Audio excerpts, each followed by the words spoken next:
Welcome to the latest instalment in my Bass Lick of the Week series. Before we dive into the line itself, please like the video, and if you haven't done so already, subscribe to the channel. Okay, so this week we're playing a fingerstyle funk groove in the style of bass players like Jaco, Pastorius and Rocco, Prestia. We're going to be playing over an E7 chord here, so before we do anything else, let's think about the notes in an E7 chord. They're going to be E, G sharp, B and D, and those notes are going to feature quite heavily in this line, as you would expect. So let's take a look at the first bar. I'm going to play it through first once, and then we'll break down what's happening. So it's going to sound like this.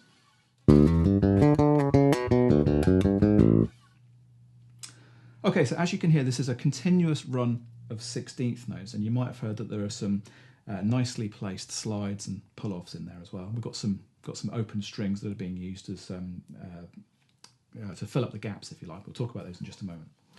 So the first thing that we're going to be doing, this is going to be beat number 1. We're going to play a hammer-on between the D and the E. And we're going to move up to the G, play 2 Gs.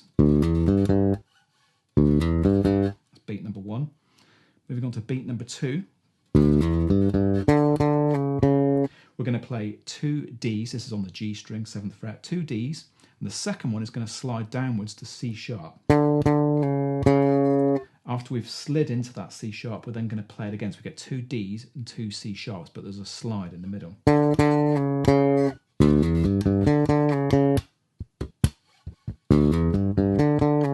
That's our first couple of beats.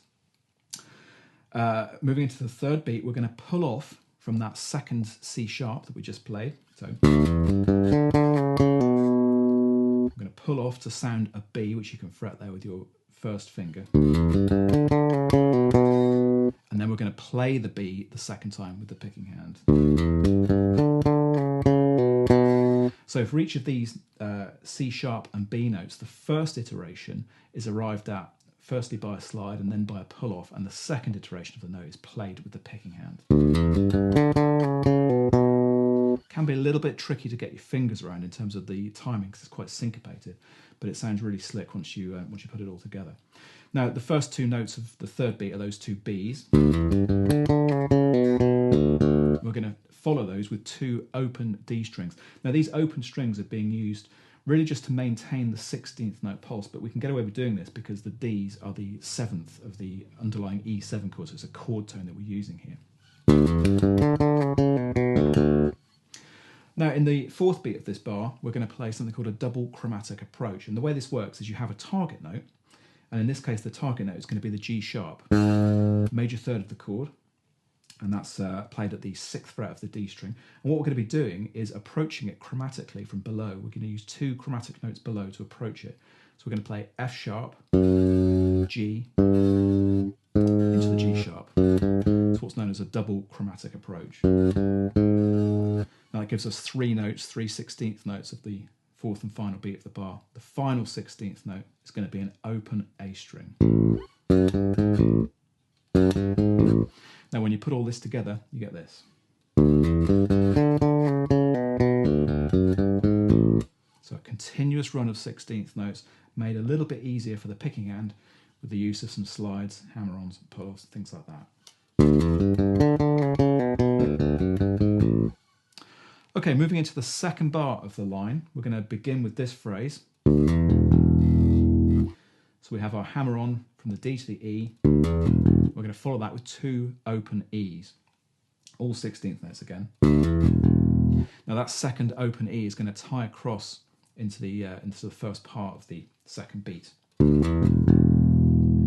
then going to come in on the second 16th note subdivision of the second beat, open E onto the G sharp, 4th fret of the E string, and then back onto that open E.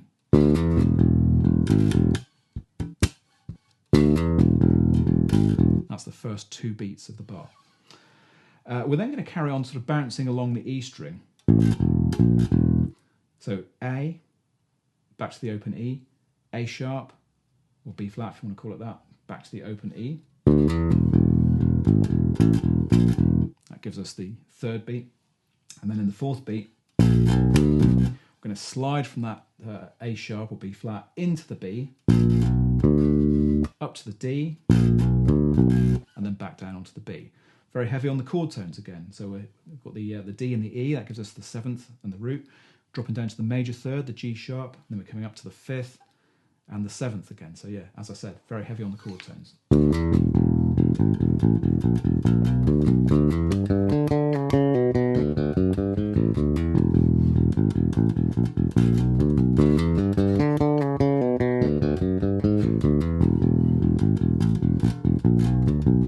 And it goes without saying, hopefully, that you should be doing this at a slow tempo to begin with, just until you get your fingers used to what you're supposed to be doing. Now, moving into the second half of the exercise, the third bar is the same as the first. And in the fourth and final bar, we're going to begin in the same way as we did the second. We'll hammer on from the D to the E and then the 2 open E's, tying across the open E to the beginning of the second beat again. And then we're going to play this lick. Now this is a lick that sounds really complicated, but it works really nice if you break it down into chunks. And what we're going to be doing here is the first chunk, if you like, and these 3 chunks, I should say, are 3 notes each. The first one is going to be this. So this is G sharp, moving to D, and then coming down to B. The second chunk is going to be D to the octave G sharp to the E.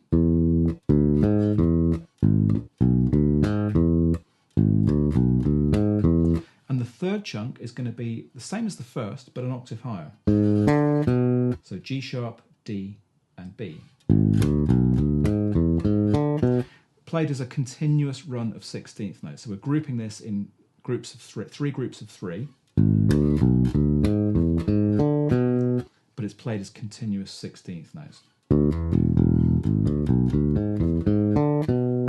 then we're going to put one final note on the end. It's basically going to be just doubling the B that we've just played. And you might notice one of the nice thing about this fill is it consists entirely of chord tones from the E7 chord. So we've got the G sharp, which is the major third, the D is the 7th, the B is the 5th. Got the D and the G sharp again, then we get the E, which gives us a root, and then we're back to the first phrase. So a really nice phrase that incorporates all of the chord tones, really reinforces that E7 sound. So, from the top.